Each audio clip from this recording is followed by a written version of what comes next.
한국은행이 올해 1월부터 새로운 유동성 공급 제도를 가동했는데 원화 가치는 폭락하고 국채 금리는 오히려 치솟고 서울 아파트값만 51주 연속 오르는 기현상이 벌어지고 있거든요.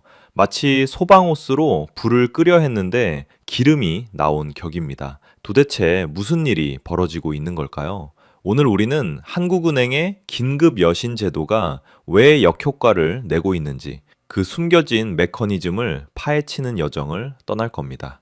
첫째, 이 정책이 왜 도입됐는지 배경부터 살펴보고요.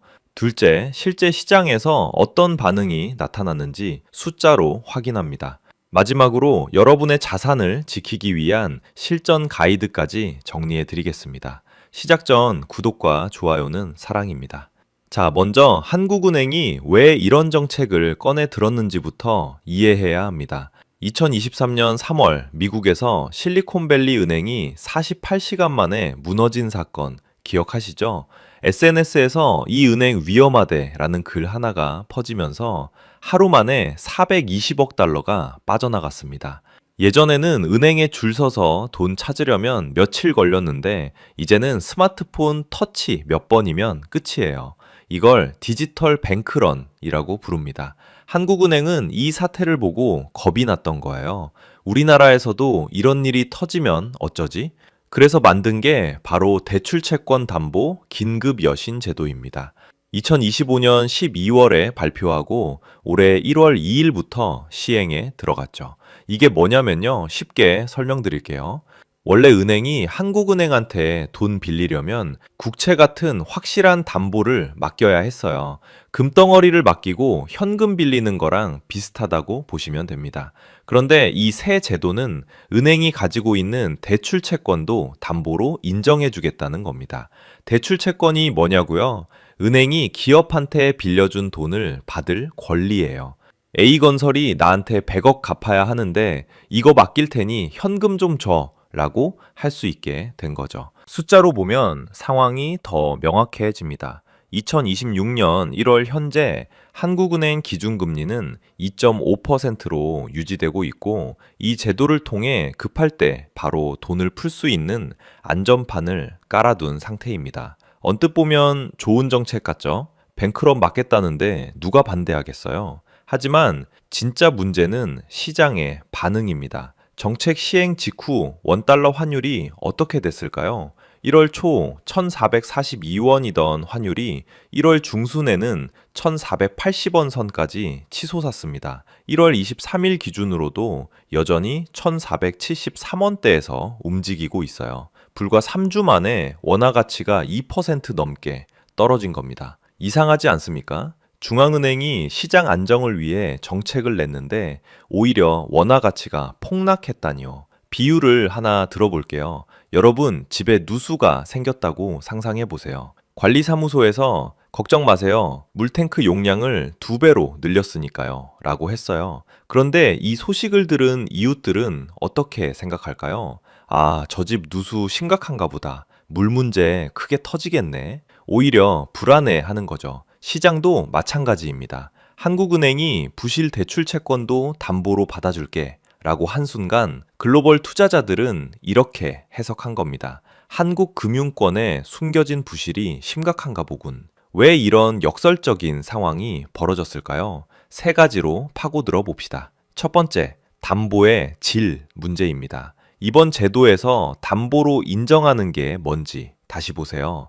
부동산 담보, 기업 대출과 트리플 B 마이너스 등급 신용 대출입니다. 트리플 B 마이너스가 뭔지 아세요? 투자 적격 등급 중에서 가장 낮은 단계예요. 한 칸만 내려가면 투기 등급, 쉽게 말해 정크본드가 됩니다. 그런데 지금 한국에서 부동산 담보, 기업 대출이 가장 많이 몰린 곳이 어디겠어요? 바로 부동산 PF, 프로젝트 파이낸싱입니다. 숫자가 충격적입니다. 2025년 9월 말 기준 부동산 PF 관련 금융권 익스포저가 177조 9천억 원에 달해요. 여기서 연체율이 얼마냐고요? 4.24%입니다. 그리고 토지담보대출 연체율은 무려 32.43%예요. 3건 중 1건은 이자도 못 내고 있다는 뜻입니다. 두 번째는 시그널링 효과예요. 경제학에서 시그널링이라는 개념이 있어요.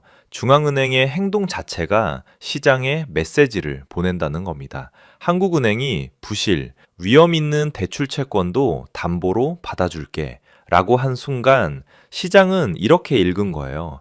아, 저 정도로 급하구나. 금융권 상황이 우리 생각보다 훨씬 안 좋은가 보다. 이게 왜 위험하냐면요. 모럴 해저드가 생기기 때문입니다. 모럴 해저드, 쉽게 말해 배짱 부리기예요. 어차피 망해도 한국은행이 막아줄 텐데 뭐 이런 마인드가 퍼지는 거죠. 구조조정 해야 할 좀비 기업들이 빚으로 연명하게 되는 겁니다. 세 번째, 환율과 물가의 악순환입니다. 원화를 많이 풀면 당연히 원화 가치가 떨어집니다. 수영장에 물을 계속 붓는 것과 같아요. 물이 많아지면 한 바가지 물의 가치는 떨어지잖아요. 원화 가치가 떨어지면 뭐가 문제냐고요? 수입 물가가 올라갑니다. 우리가 먹는 밀, 기름, 옷감, 원자재 다 달러로 사오거든요. 환율이 오르면 같은 물건 사는데 더 많은 원화가 필요해지고 그게 고스란히 소비자 물가로 전가됩니다. 그래서 지금 외환 보유액이 빠르게 줄고 있어요. 2025년 12월 말 기준 4,280억 5천만 달러인데 전월보다 26억 달러나 감소했습니다. 이게 1997년 IMF 사태 이후 12월 기준으로 28년 만에 가장 큰 감소폭이에요.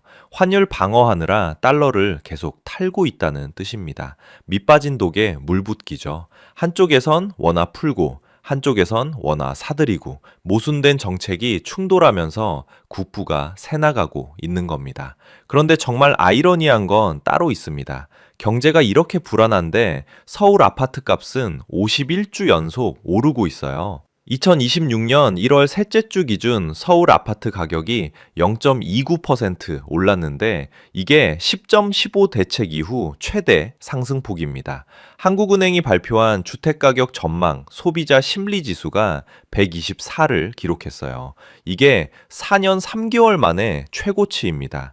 102 기준선인데 124면 집값 오를 거다라고 생각하는 사람이 압도적으로 많다는 뜻이에요. 왜 이런 걸까요? 사람들이 학습한 겁니다. 정부가 부동산 PF 부실 막으려고 돈 풀 거고 그 돈은 결국 서울 핵심지로 흘러 들어올 거야. 원화 가치 떨어지니까 실물 자산인 부동산으로 피신하려는 심리까지 겹쳤고요. 그 결과 동작구 아파트가 한 주에 0.51%, 양천구가 0.43% 올랐습니다. 반면 지방은요, 전국 미분양이 6만 8천여 가구인데 특히 악성 미분양이 2만 9천 가구로 13년 8개월 만에 최대치를 기록했어요. 서울은 폭등, 지방은 폭락, 완전한 K자형 양극화가 벌어지고 있습니다. 건설업계 상황은 더 심각합니다. 2025년 한 해 동안 부도난 건설사가 약 30곳이에요. 2019년 이후 최대치입니다. 올해 1월에는 시공 능력 순위 58위, 신동아 건설이 법정 관리에 들어갔어요. 부채 비율이 428.7%였거든요. 감이 오시나요? 지금 한국 경제는 유동성의 함정에 빠져 있습니다. 돈을 풀어도 실물 경제는 안 살아나고 자산 가격만 뛰고 환율만 불안해지는 악순환 말이에요. 물론 다른 시각도 있습니다. 공정하게 짚어드릴게요. 첫째, 아직 이 제도가 실제로 집행된 적은 없어요. 어디까지나 유사시 대비용 안전판이라는 거죠. 한국은행도 실제 뱅크런이 터지기 전까지는 발동 안 한다고 했습니다. 둘째, 외국인 투자자들이 한국 주식을 대거 사들이고 있어요. 2026년 1월 첫 주에만 약 1조 7천억 원어치를 순매수했고 덕분에 코스피가 사상 첫 5천선을 돌파했습니다. 한국 기업 펀더멘털에 대한 신뢰는 있다는 신호이기도 하죠. 셋째, 정부도 PF 구조 조정을 진행하고 있습니다.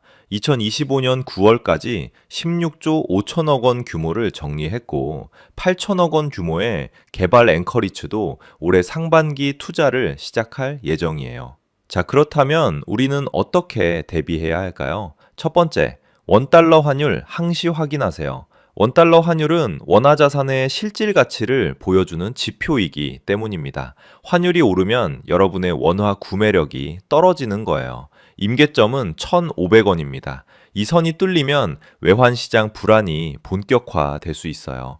이번에 잠깐 환율이 떨어지긴 했지만 금세 1,500원, 1,473원이니까 바로 코앞입니다.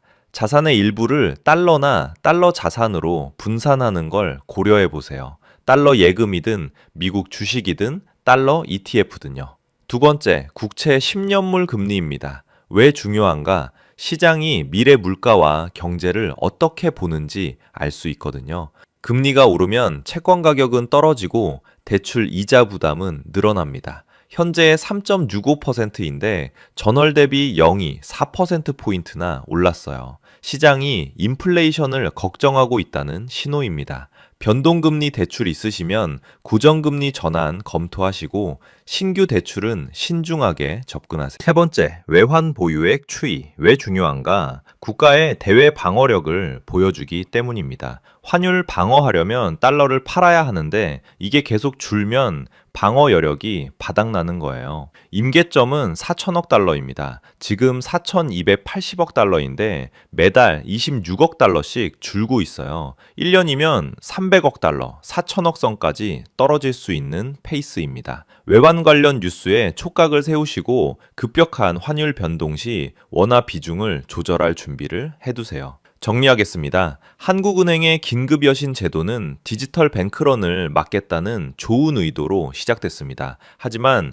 부실 대출 채권을 담보로 받아주겠다는 시그널이 시장의 불안을 키웠고 환율 급등과 자산 양극화라는 부작용을 낳고 있어요. 지금 한국 경제는 진통제를 끊고 수술대에 올라야 할 시점입니다. 200조 원에 달하는 PF 부실을 유동성으로 덮으려는 시도는 결국 더 큰 위기로 돌아올 수 있거든요. 여러분께서 지금 당장 하실 일은요. 첫째, 환율 동향을 매일 체크하시고, 둘째, 자산 포트폴리오에서 원화 비중을 점검하시고, 셋째, 부동산 투자는 지역별 차별화를 반드시 고려하셔야 합니다. 시장은 기다려주지 않거든요. 오늘 영상이 도움이 되셨다면 보통의 경제야 구독과 좋아요 부탁드려요. 감사합니다.